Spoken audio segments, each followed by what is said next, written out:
noite, meus irmãos. É um prazer estar aqui com os irmãos, né? Glorificando o nome do Senhor. E vamos aqui abrir no livro de João, capítulo 2. Texto bastante famoso, bastante conhecido. João, capítulo 2. Evangelho.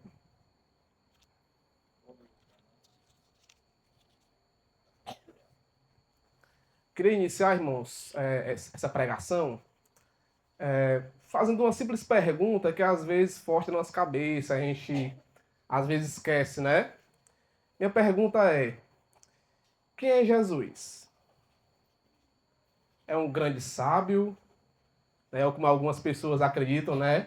É alguém que vem revolucionar o mundo da época só pelos oprimidos. Como alguns falam, era um comunista. Ou era só apenas um espírito superior, como alguns pregam? Ou era um sábio da sua época, nós devemos aprender com eles? Quem é Jesus?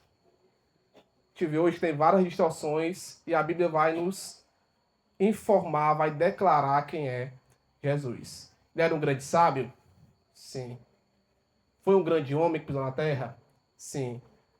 Mas não só isso. Ele foi o nosso Salvador. Qualquer declaração que a gente faça que não termine nisso como nosso Salvador é meia verdade. E às vezes foi tudo isso. Mas além de tudo isso, ele também foi nosso Salvador. Amém? Então vamos aqui ler o texto, certo? João, capítulo 2. No terceiro dia, houve um casamento em Caná da Galileia. A mãe de Jesus estava ali. Jesus e seus discípulos também haviam sido convidados para o casamento. Tendo acabado o vinho, a mãe de Jesus lhe disse: eles não têm mais vinho. Respondeu Jesus: que temos nós em comum, mulher? A minha hora ainda não chegou. Sua mãe disse aos serviçais: façam tudo o que ele lhes mandar. Ali perto havia 6 potes de pedra do tipo usados pelos judeus para as purificações cerimoniais. Em cada pote cabiam entre 80 e 120 litros. Disse Jesus aos serviçais: encham os potes com água. E os encheram até a borda. Então lhes disse: agora leve um pouco ao encarregado da festa. Eles assim fizeram. E o encarregado da festa provou a água que fora transformada em vinho, sem saber de onde este viera, embora o soubesse os serviçais que haviam tirado a água. Então chamou o noivo e disse: todos servem primeiro o melhor vinho, e depois que os convidados já beberam bastante, o vinho inferior é servido, mas você guardou o melhor até agora.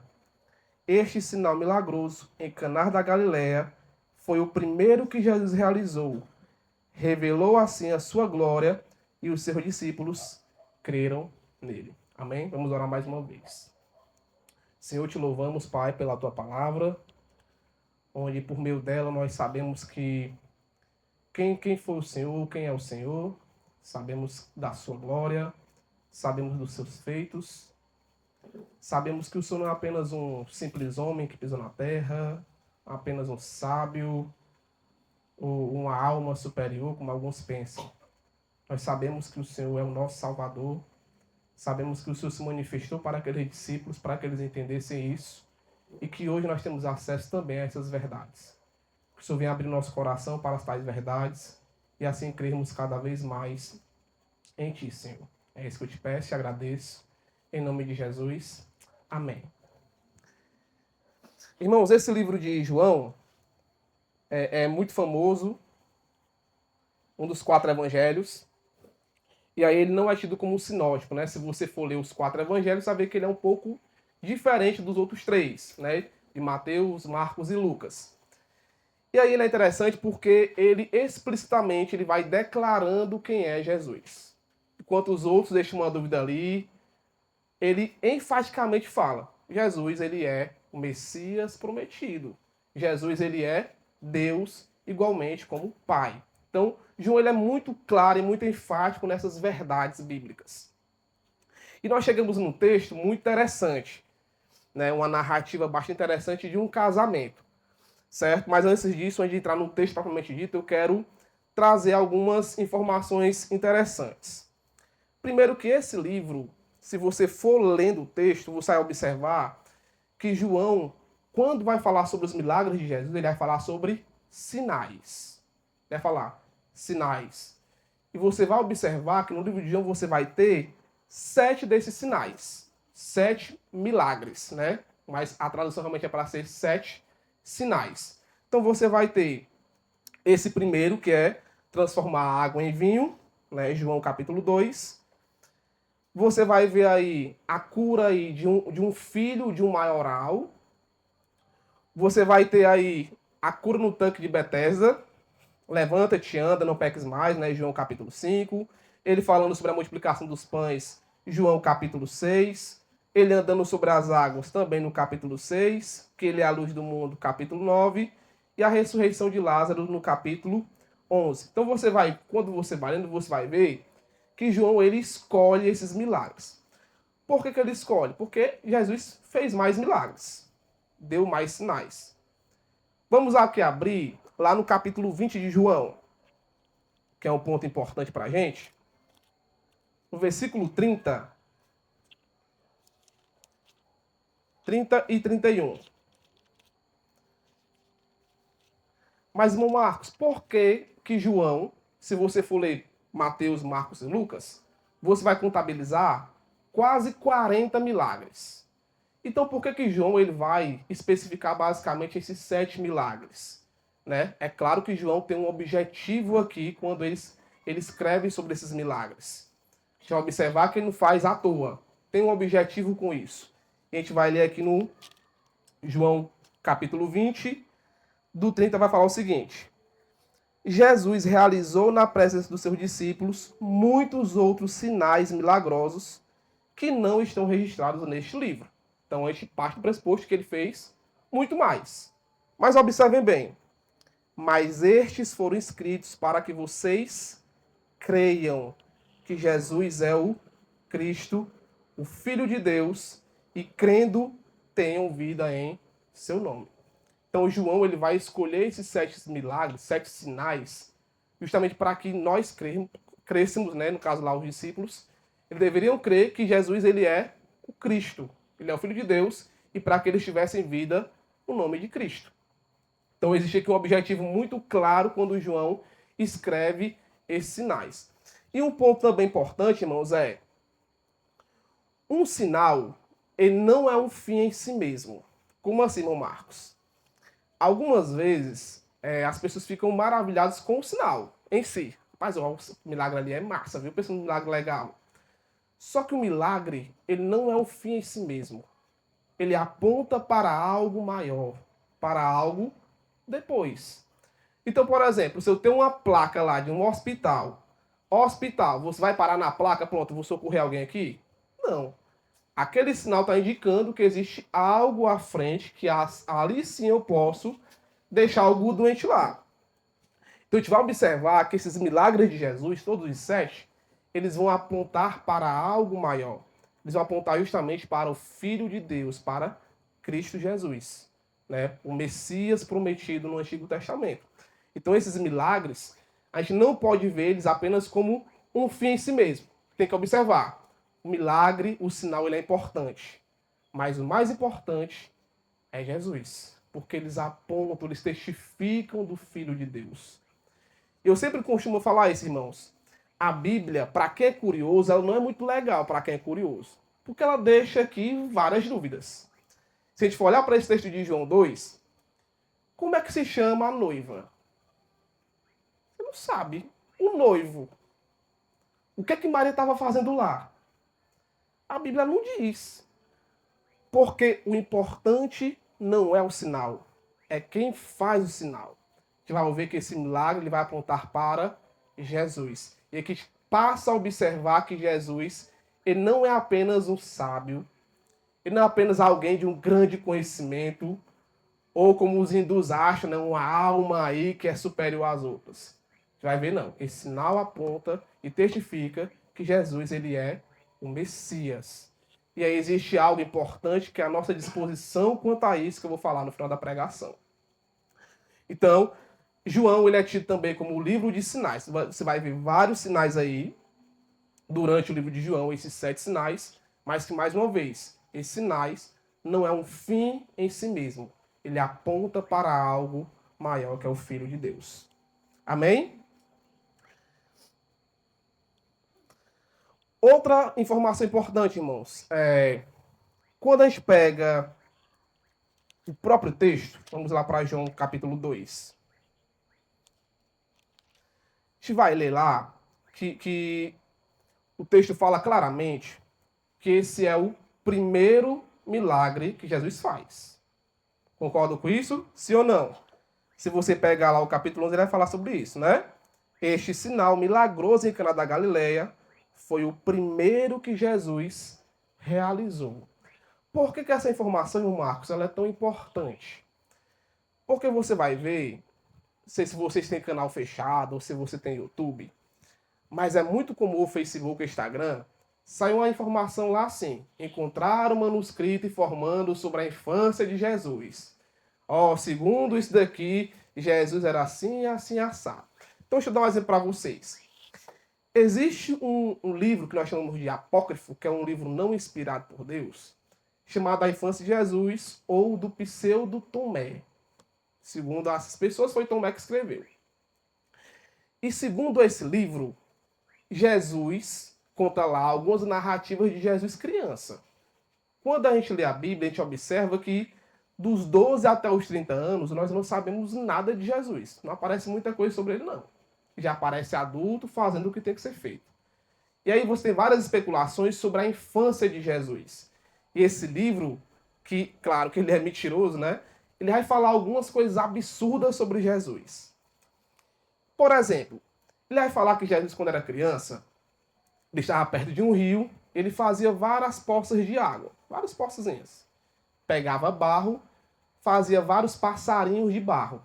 Ele dava vida para esses passarinhos. Os passarinhos saíam voando, né?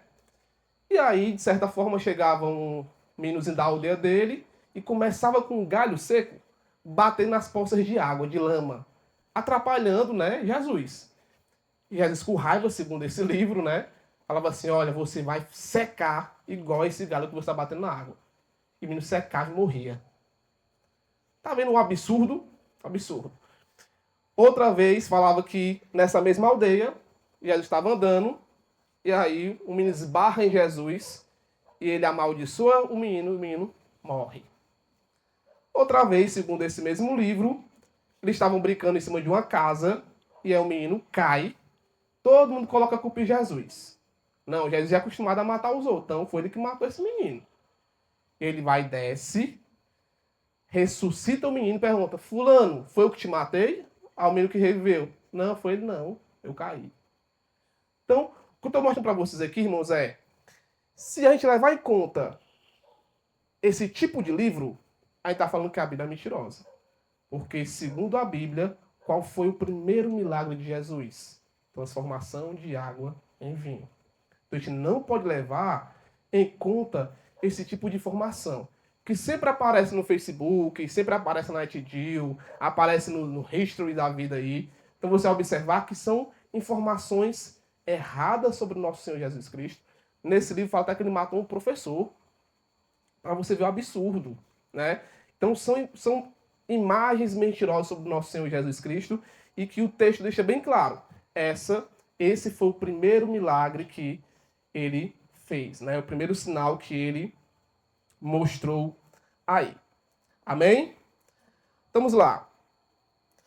Um outro ponto que eu queria deixar bem claro, irmãos, é que esses milagres eles foram reais, né? Então, existem muitas pessoas, talvez até hoje bem menos, mas existem vários pastores liberais que não acreditam na suficiência das Escrituras, não acreditam que a Bíblia é a palavra de Deus. Para eles é que é um livro que, se fizer sentido para você, irmão, tá show. Se não fizer sentido, pode descartar. Então, algumas dessas pessoas, eles não acreditam que esse milagre de fato aconteceu. Então, para eles, Jesus tinha guardado esse vinho em algum canto, e quando acabou ele botou lá, né? Alguns acreditam, inclusive, que não, lá perto, lá, existiam várias videiras lá, e aí chovia, a água acumulava nas raízes, tornava um vinho. Jesus foi lá e mandou pegar aquelas águas. Então, são coisas absurdas. Mas você observa que a Bíblia declara claramente que isso, de fato, aconteceu. Os discípulos estavam dispostos a morrer por essas verdades. Ninguém está disposto a morrer por uma mentira, irmãos. Mas você vê aqui os discípulos morrendo por causa de Jesus. Entendemos, então, que esse milagre, esses 7 sinais que Jesus faz, são sinais verdadeiros. E, mais uma vez, isso vai impactar na nossa disposição em servir, em crer no Filho de Deus. Amém? Então vamos lá. Os milagres escritos por João devem ser interpretados em um contexto maior, né, do livro, como já falei. Ou seja, esses milagres foram realizados com o propósito de nos levar a crer em Jesus e crer que Ele é o Cristo, o Filho de Deus. E para que nós, quando a gente crer nessas verdades, a gente entenda e tenhamos, então, a vida eterna.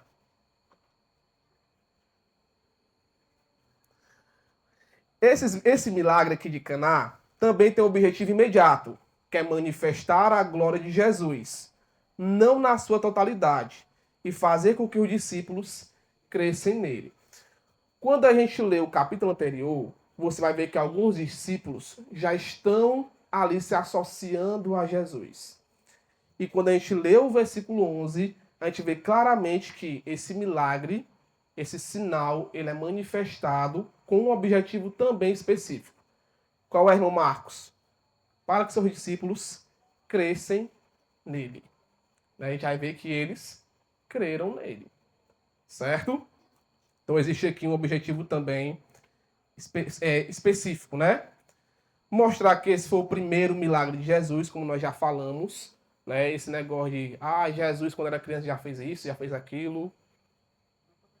Certo? Então, não é verdade. Jesus, segundo essas mitos, eu já falei para vocês, né? Jesus mata professores e tudo mais. Então, vamos agora para o texto propriamente dito, certo? Vamos aqui ler o versículo 1, como a gente vai propor. 3 dias depois, houve um casamento em Caná da Galileia, achando-se ali mãe de Jesus. A gente vai ver que é um ponto importante saber o porquê de Caná da Galileia. Certo? A gente vai ver que na Judéia, por outro lado, obrigado, irmão, Jesus ele foi amplamente desprezado pela Judéia. Também podemos ver aqui que é uma casa de Natanael, de um dos seus discípulos, que há pouco tempo se juntou a Jesus.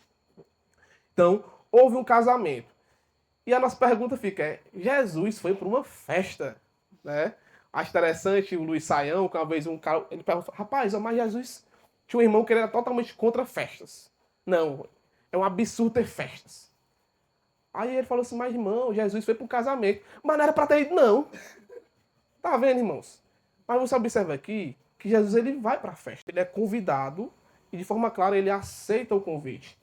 Só para a gente ver a importância que é um casamento. Né?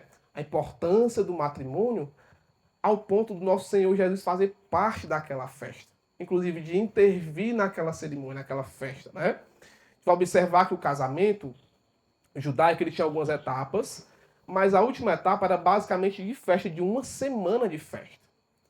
Então o ponto importante é, você casava, você dava uma festa de uma semana. E quem que tinha que prover toda a comida, todo o vinho? O noivo. E se faltasse, é como se fosse uma desonra para o noivo. Então a gente vai ver que Jesus que ele vai salvar o noivo. Né? Então era uma festa aí gigante, de mais ou menos uma semana. E era muito comum também, era normal você ter tipos de vinhos. Então, normalmente o noivo falava, rapaz, eu vou botar o vinho aqui que é mais barato. Quando o pessoal estiver já mais embriagado aqui, eu coloco o vinho melhor.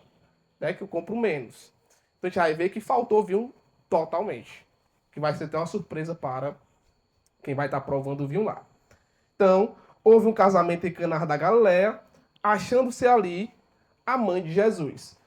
Como eu já citei, irmãos, nós não sabemos o porquê que Maria estava lá. Nós não sabemos se era algum parente dela, o casamento.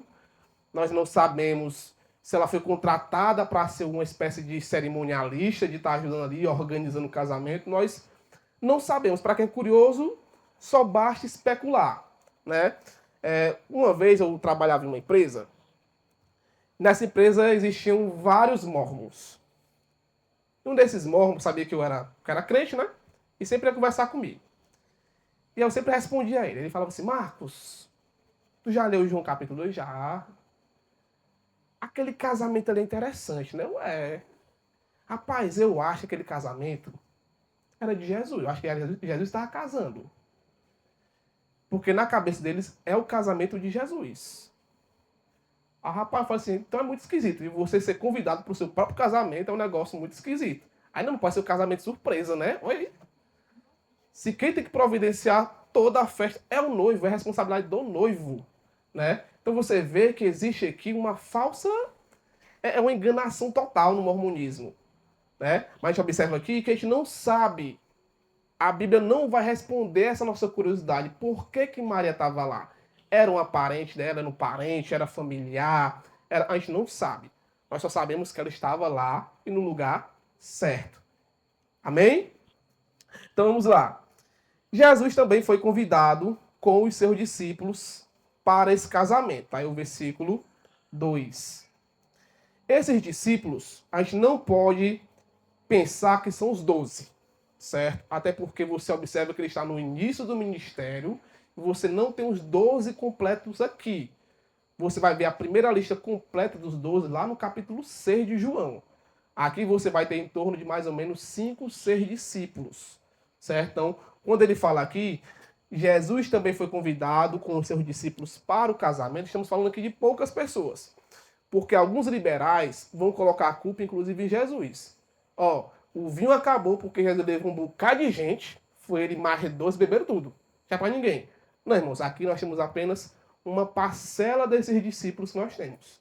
Né? Tanto que a tradução pode ser ter aqueles que estavam ouvindo Jesus, aqueles que estavam aprendendo com Jesus. Então, esses com os seus discípulos aqui não podem ser os discípulos em sua totalidade. São apenas alguns. Vamos lá. O ponto principal aqui, no entanto, é que Jesus ele aceitou o convite para todo o grupo. Ele não era uma seta, ele veio comendo e bebendo, como diz Mateus 11:19. Aqui já afasta também, irmãos, alguns pontos importantes. Quais são os pontos importantes? Claro, com a sua modéstia e tudo, né? Para algumas pessoas, parece que ser crente é você se afastar completamente de tudo que nós temos aqui no mundo. Rapaz, mas vai ter um aniversário da minha sobrinha. Eu não posso ir porque eu sou crente. Mas vai ter não sei o quê. Não posso. Jesus, ele foi para essas festas. Ele fez parte. Nós somos cristãos, se ele puder pregar, tem que pregar. Ele não foi um asceta, não foi alguém que se isolou do mundo completamente. Pelo contrário, ele foi lá e reafirmou o casamento. O casamento ele é algo bom, ele é algo que provém de Deus e que ele é também aceitável. Então a gente vê aqui que ele não era uma seta. Versículo 3. Tendo acabado o vinho, a mãe de Jesus lhe disse: eles não têm mais vinho. A gente vai ver que chega um determinado momento dessa festa de casamento e o vinho acaba, né? Problema aí gravíssimo. Principalmente por conta do que nós chamamos de hospitalidade. Se a gente abrir em Hebreus capítulo 13, vamos abrir aí, Hebreus capítulo 13. Existe um ponto bastante interessante. Versículo 2. Olha o que o autor aos Hebreus ele vai falar sobre isso. Não se esqueçam da hospitalidade. Foi praticando-a que, sem saber, alguns acolheram anjos. Né? Para o mundo antigo, irmãos, para a gente hoje não. Talvez hoje seja um pouco mais difícil a questão da hospitalidade. né? Alguém dormir na minha casa, rapaz. Alguém chegar na minha casa e almoçar, né? Jantar na minha casa, cada um como na sua casa, né? Mas para o mundo antigo, irmãos, a hospitalidade era tido com uma alta estima. Então era meio que uma obrigação para o mundo antigo. Então, observe o que o autor está falando aqui, que é algo importante, que é nós não devemos nos esquecer dessa hospitalidade. Quando a gente fala de hospitalidade, é que a gente deve, inclusive, manter quem está sendo nosso hóspede. É tratar da melhor maneira possível, seja com estadia, seja com alimentação. Então a gente vai ver, por exemplo, alguns casos na Bíblia Sagrada, onde, por exemplo, a gente lê lá, teve um caso onde o próprio marido queria dar a sua esposa, sua filha, para proteger quem estava sendo seus hóspedes.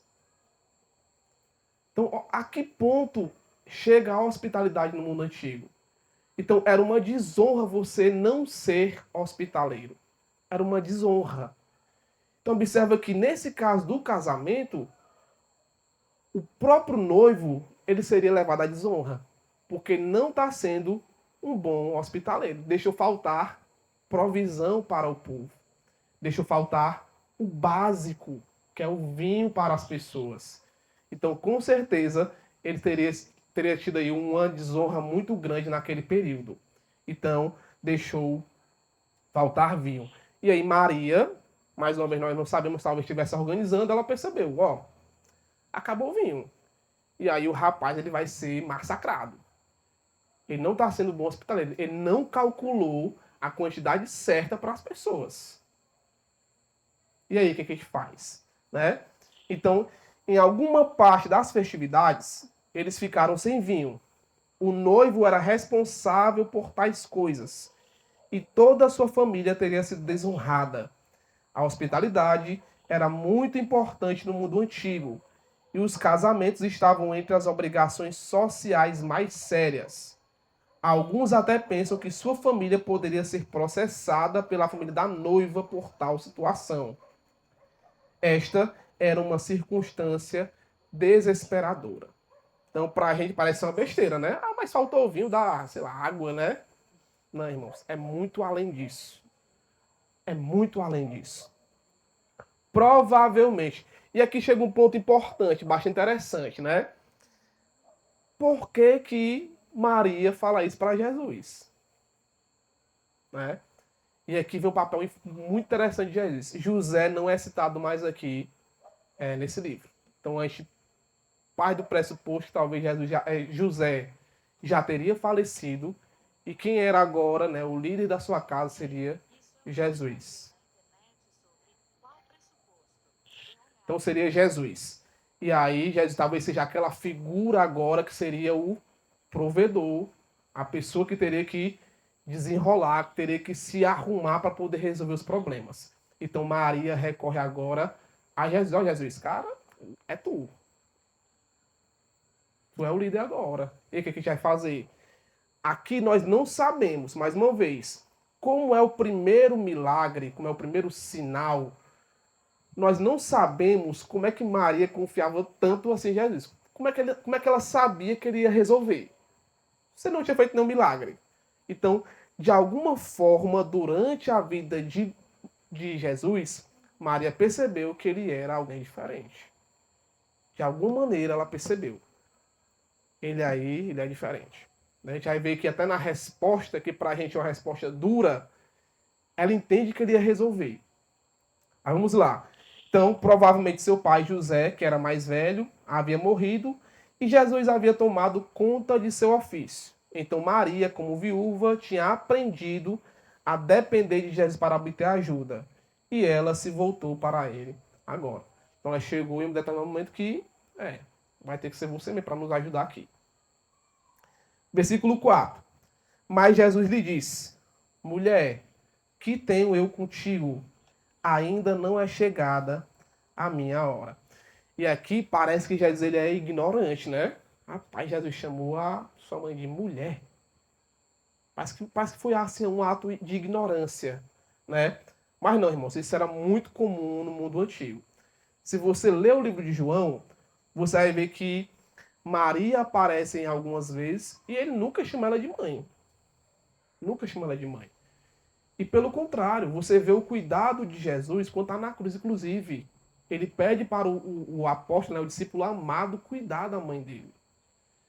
Então observem que aqui, culturalmente falando, não é um desrespeito. Porque para a gente passa algo realmente, rapaz, mulher, chamar minha mãe de mulher, não tem como. Mas no mundo daquele período, era absolutamente normal você tratar a sua mãe dessa forma. Certo? Então, essa é a mesma palavra que Jesus usou com sua mãe quando estava pendurado na cruz, né? No capítulo 19. E com Maria Madalena ao aparecer ressurreto dentre os mortos. Em Homero, que usa a mesma palavra em grega, né? É o título com o qual Odisseu se dirigia a Penélope, sua esposa amada. É o título com o qual Augusto, imperador romano, se dirige a Cleópatra, a famosa rainha egípcia.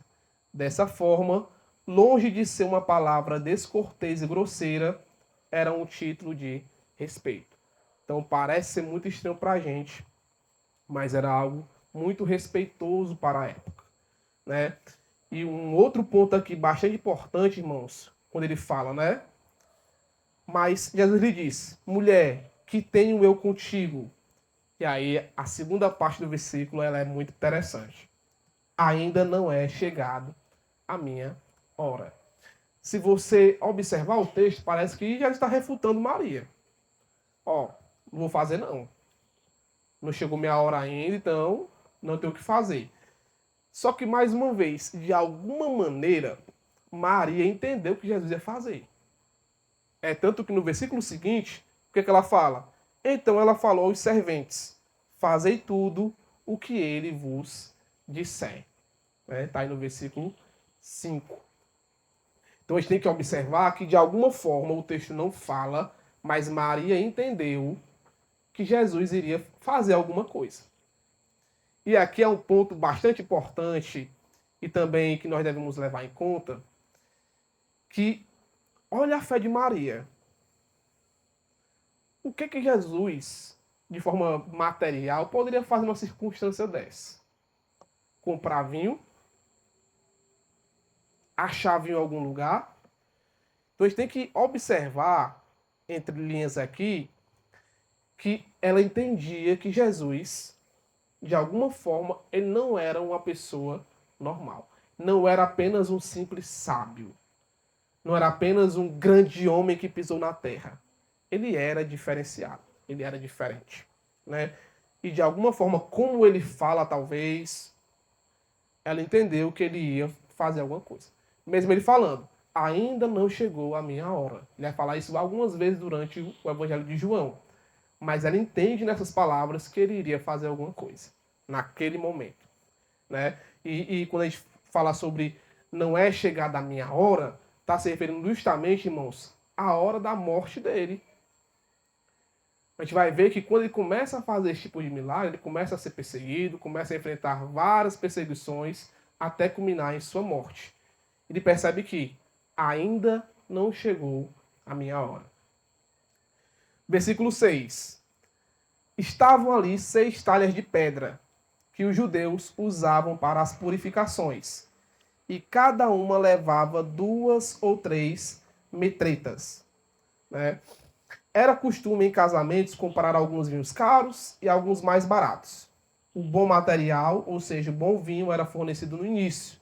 E então, depois que os convidados bebessem demais, os seus paladares e sentidos estivessem um pouco enfraquecidos e imprecisos, o vinho mais barato seria servido. Jesus tinha deixado o melhor para o final.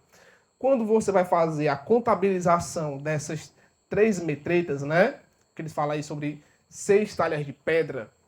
Quando você vai transformar para o que nós temos hoje, irmãos, alguns falam que vai dar mais ou menos 600 litros de água. De 300 a 600 litros de água. Ou seja, se você parar para pensar, foram 600 litros de vinho. É muita coisa, é um milagre grande, né? Não é pequeno não, não é um copo de vinho que foi transformado não. Um milagre grande. É para não deixar dúvidas que foi um milagre. É um sinal importantíssimo aqui do poder de Jesus. Alguns até acreditam que durante todo esse período aqui é o Império Romano que está no poder. O Império Romano ele vai beber muito da mitologia, da cultura grega. Falar de cultura greca-romana. E na cultura grega e na romana, vou botar aqui na romana, existe um deus chamado Dionísio, que é o deus do vinho. Alguns estudiosos até acreditam que, porque Dionísio, na mitologia, ele transforma a água em vinho. Então, para algumas pessoas, é como se Jesus estivesse falando. Se Dionísio transforma garrafinhas de água em vinho, eu transformo 600 litros em vinho. Então, eu sou superior a Dionísio. Mostrando aqui a superioridade dele. A gente não sabe se isso é verdade, até onde isso é verdade. Mas o que nós entendemos é que isso de fato aconteceu. Isso é atestado justamente pelas pessoas da época. Se fosse mentira, irmãos, era muito fácil você falar, não, isso não aconteceu não. Você tinha ali testemunhos oculares de tudo isso aqui. Que poderiam falar, inclusive os inimigos de Cristo poderiam falar, não, isso é mentira dele, não fez isso aí não. Né? Mas pelo contrário, isso permanece como verdade por mais de 2000 anos. Então você vai ver aí que estavam ali 6 talhas de pedras que os judeus usavam para purificações e cada um levava 2 ou 3 metretas, cerca de 600 litros de água. Jesus lhe disse, enchei de água as talhas. E eles as encheram totalmente. Não tiveram nem titubearam, encheram. Seguiram o que Maria falou. Faça tudo o que eles lhe ordenaram. Então lhes determinou, tirai agora e levai ao mestre-sala, e eles os fizeram. Alguns acreditam aqui, inclusive até um pastor lá do Sibima, né? Ele acredita que toda aquela água não foi transformada em vinho. Eles acreditam, na verdade, que a água era transformada em vinho enquanto eles levavam para servir as pessoas. Então não é que foram 600 litros de água. Foram apenas alguns litros que eram tirados e dando para o pessoal, né? Eu já acredito que foram realmente 600 litros de vinho, né? Mas o importante aqui é que essas pessoas, elas seguiram o que Jesus estava falando. O que Jesus mandou, as pessoas fizeram. Encheram até o final e acreditaram que aconteceu alguma coisa. Tendo o mestre-sala provado a água transformada em vinho, não sabendo de onde viera, quem sabe eram os servos, então o mestre-sala só pegou já o vinho e provou. Se bem que o sabiam os serventes que haviam tirado a água, chamou o noivo. E lhe disse, todos costumam pôr primeiro bom vinho, e quando já beberam fartamente servem o inferior. Tu, porém, guardastes o bom vinho até agora. O elemento importante é contraste entre o vinho novo e o velho. Alguns comentaristas muito importantes da Bíblia, inclusive o Carson, né, que é um bastante famoso, geralmente concordam que o objetivo da história é marcar o contraste entre o novo caminho de Jesus e o velho caminho do judaísmo, simbolizado pelo vinho novo e o velho. Então, para algumas pessoas aqui, alguns estudiosos, é como se Jesus quiser falar, chegou agora um novo tempo. Não é mais o tempo do judaísmo. Agora é um novo tempo aqui de Jesus. E aí, vamos para o versículo talvez chave aqui de todo esse contexto, que é o versículo 11. Então, mais uma vez, é um milagre assim interessantíssimo, é um milagre importante, é um sinal assim que você muito legal, cara, muito massa, né? Mas observem que nós não podemos apenas nos deter aqui. Jesus quis mostrar que era o cara. Ele queria ser maior que Dionísio como Deus. Então ele queria realmente mostrar o seu poder. Só porque ele quer ser o cara. O objetivo não é esse. O sinal, ele não tem um fim em si mesmo. O sinal, ele aponta para algo que ele é mais superior. Que ele é mais para frente. Que vai mostrar aqui no versículo 11. Com este, deu Jesus princípio aos seus sinais em Caná da Galileia, manifestou a sua glória e os seus discípulos creram nele. Observe que tudo mais é pano de fundo. Quem era o noivo? Não sabemos. Quem era a noiva? Não nos é dito. Qual era a relação exata de Maria com o casal? Era talvez a tia da noiva ou do noivo? Silêncio novamente. Era Natanael o padrinho, amigo do noivo? Também quanto a isso, nossa curiosidade fica insatisfeita. À plena luz do dia se destaca o Cristo. Tudo mais é sombra. Observe então, irmãos, que nós devemos focalizar não para todos esses conceitos do milagre, essas entrelinhas do milagre. Ah, eu quero saber. Não é importante. O que é importante? Cristo. Tudo mais é sombra. O que nós devemos focalizar aqui é na pessoa do nosso Senhor Jesus Cristo. Quando você ver a Bíblia, você observa isso muito claramente. Como foi que Paulo morreu? Como foram que os discípulos morreram? Pedro, como foi? Não nos interessa. Existe uma tradição, tudo bem. Mas por que não fala sobre a morte de Paulo? Porque Paulo não era importante. Importante era o Cristo pregado por Paulo. Nós devemos focalizar em Cristo. Esse milagre, ele é importante. Mas não adianta saber se é Salomé o nome da moça que estava casando, se Natanael era o padrinho. Não me interessa quantos quilômetros, foi 50, se foi 100 que os discípulos andaram para chegar lá. O que me interessa é saber sobre o Filho de Deus, Jesus Cristo. Esse milagre, ele possui um objetivo que a gente viu, que é apontar para Cristo como o nosso Redentor, como o nosso Salvador.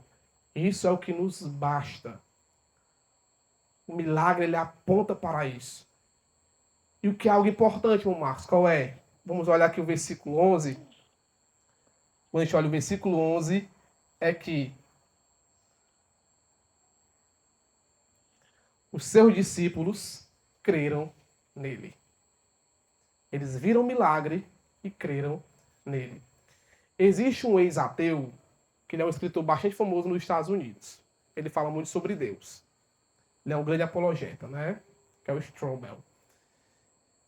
Ele era um ateu e ele foi ler sobre os milagres de Jesus. E o interessante é que ele foi estudar sobre os milagres para refutar os milagres. Materialista, não, nada passa disso daqui. O que aconteceu? Ele leu tanto sobre a ressurreição de Cristo, sobre os milagres, que ele acabou se convertendo. Mas ele entendeu que esses milagres não eram um fim em si mesmo. Eram sinais que apontavam para o Salvador da vida dele. E até hoje ele é um grande apologeta cristão. Então observa que os discípulos creram nele. E minha pergunta é, o que é que nós temos feito quando a gente lê sobre os milagres de Jesus? Tem tratado isso como apenas uma curiosidade? Ah, beleza, que é um milagre legal. Ou nós temos crido que ele veio para nos salvar? Que nós precisamos dele para ser salvos? Qual é a nossa atitude perante esses sinais de Cristo, perante o nosso Salvador? Qual é a nossa atitude? É nos rendermos ou é não ligar? Ah, tudo bem. Os discípulos creram neles. Automaticamente nós devemos fazer, irmão Marcos, crer também que ele é o nosso Salvador. Vamos para algumas aplicações, irmãos. Algo importante aqui é, nós não estamos falando aqui que nós não acreditamos em milagres. Eu acho que todos nós aqui acreditamos em milagres. Talvez alguns de nós já vimos, inclusive, grandes milagres. Só que, mais uma vez, irmãos, os milagres necessários para que a gente cresça em Cristo estão aqui, ó. Então, nós não precisamos hoje ver milagres para acreditar em Jesus. Eu acho que esse é um ponto importante. Se ele quiser operar, Amém, Senhor, muito obrigado. Mas se ele não quiser, Senhor, não precisa. Já tem o suficiente para crer em ti. Existem alguns cristãos que eles pensam dessa forma. Senhor, acredita em ti se isso acontecer. Mas, Senhor, se isso não acontecer, se esse milagre não acontecer, eu paro de acreditar no Senhor. Tudo o que nós precisamos já está aqui. É suficiente. A palavra é suficiente. Os milagres já estão aqui descritos. Então, o que nós temos que fazer é ter essa disposição de crer no Filho de Deus. Outro ponto importante que eu já falei que é termos cuidados com o que assistimos. Né? Vários programas mostram um falso Jesus. Né? Se você vê aí, mais uma vez, programas dos Estados Unidos, NetGeo, History, YouTube, você vai ver várias pessoas falando um monte de besteira sobre Jesus. Uma vez cheguei lá em casa, meu pai, que não é crente, estava assistindo um negócio lá. E aí, ele estava me falando que Jesus era casado com Maria Madalena. Ah, o senhor tirou isso da onde, pai? Pai, YouTube, falou aí. Então a gente tem que ter muito cuidado com o que nós, inclusive, assistimos. Porque o que eles pregam lá é um falso Jesus. É um Jesus comunista. É um Jesus liberal. É um Jesus sábio. É um Jesus apenas, muitas vezes, espiritual. Nós temos que olhar para a palavra de Deus, entender que ele é real e que isso aponta para a ele. Outro ponto, assim como os discípulos creram nele, devemos também seguir o exemplo e crer que Jesus é o Cristo, Filho de Deus. Então, o que está faltando para a gente crer nisso? Nós temos tudo. Nós temos que fazer o que agora? Analisar as Escrituras. Né? Saber que, de fato, Jesus ele é o Messias prometido, ele é o Cristo, ele é o Filho de Deus. E que veio para nos salvar dos nossos pecados. Ouvindo tudo isso, qual será a nossa posição? Se a gente crê em tudo isso, devemos obrigatoriamente nos submeter a Jesus Cristo e entregar a nossa vida em devoção a Ele. Que essa seja a nossa atitude. Então, se nós sabemos que Jesus ele é o Cristo, ele é o Filho de Deus, então nossa atitude é de submissão a Ele. É ter a mesma atitude dos servos. Se Ele mandar fazer aquilo ali, que está na palavra dele, o que Ele manda, eu tenho que obedecer. Eu tenho que fazer. Submissão, eu acho que é um ponto também importante. E crer que de fato Ele é o Filho de Deus. Amém? Vamos então orar. Senhor, queremos te louvar, Pai, pela tua palavra. Sabemos que ela é perfeita. Sabemos, Senhor, que tudo que nós precisamos está aqui na tua palavra, Senhor. Sabemos que ela é inerrante. Sabemos que ela é suficiente para as nossas vidas. E que nós devemos crer, Senhor, na tua palavra. Devemos entender que todos esses milagres, Senhor, não são fim em si mesmo, mas são direcionando para nossas mentes, nosso coração, para o teu Filho amado, Senhor.